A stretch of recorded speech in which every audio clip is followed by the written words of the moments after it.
বাড়িটা ভেঙে ফেলা হচ্ছে। কেন? বাড়িটার কি অপরাধ? আমি কি আপনাদের জন্য কিছুই করিনি? আমি কি আপনাদের অন্ন, বস্ত্র, বাসস্থান, চিকিৎসার ব্যবস্থা করে দেইনি? এই বাড়ি থেকে তো স্বাধীনতার ঘোষণা দিয়েছিলেন জাতির পিতা। আর স্বাধীন দেশ হয়েছিল বলেই তো আজকে বাংলাদেশ এত উন্নত হয়েছে। আমি আপনাদের কাছে, দেশের জনগণের কাছে এই বিচার চাই। আমার স্বামী, তিনিও চাকরিজীবী নিউক্লিয়ার সায়েন্টিস্ট ছিলেন। তার একটা বাড়ি ৫ নাম্বারে, যেটা জয়পুতুলের। আজকে সেই বাড়িও পুড়িয়ে দেওয়া হয়েছে। রেহানার বাড়িও লুট করা হয়েছে। আর গণভবন তো সরকারি, সেটা ভাঙাচোরা, লুটপাট, ২ হাতে লুট করা হয়েছে। এমনকি ডক্টর ইউনূস নিজেই ওখানে চলে গেছেন তার সমন্বয়কদের সাথে নিয়ে, উপদেষ্টাদের সাথে নিয়ে। তিনিও বোধহয় লুটপাট করতে গিয়েছিলেন।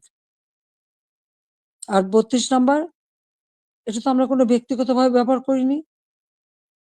মিউজিয়াম সারা বিশ্বের অনেক বড় বড় নেতারা এসেছেন, রাষ্ট্রপ্রধান এসেছেন, সরকার প্রধান এসেছেন, ওই বাড়ি ভিজিট করেছেন। আজকে সেই বাড়িটা ভেঙে ফেলা হচ্ছে। কেন? বাড়িটার কি অপরাধ? ওই বাড়িটাকে কেন এত ভয়? আমি দেশের মানুষের কাছে আজকে বিচার চাই।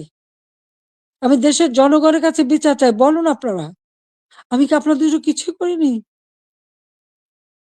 আমি কি আপনাদের অন্ন, বস্ত্র, বাসস্থান, চিকিৎসার ব্যবস্থা করে দেইনি? আপনাদের ঘরে আলো জ্বালিনি? আপনাদের ছেলেমেয়ের লেখাপড়া শিক্ষার ব্যবস্থা করিনি?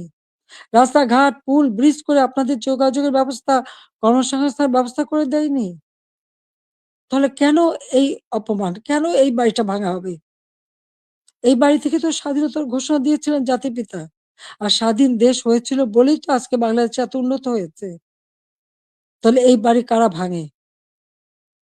আমি আপনাদের কাছে, দেশের জনগণের কাছে এই বিচার চাই।